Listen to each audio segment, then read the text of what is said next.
భద్రాద్రి కొత్తగూడెం జిల్లాలో టైంలో వర్షం పడింది. కొత్తగూడెం, అశ్వారావుపేట, దమ్మపేట మండలాల్లో నిన్న పొద్దుచంది మధ్యాహ్నం దాకా వానపడ్డది.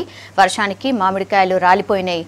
కోతకొచ్చిన మామిడి పంట నాణ్యత తగ్గిపోతుందని భయపడుతున్నారు రైతులు. ఇప్పటికే ధర పడిపోయిందనే బాధలున్న భద్రాద్రి జిల్లా మామిడి రైతులను వర్షం ఇబ్బంది పెట్టింది.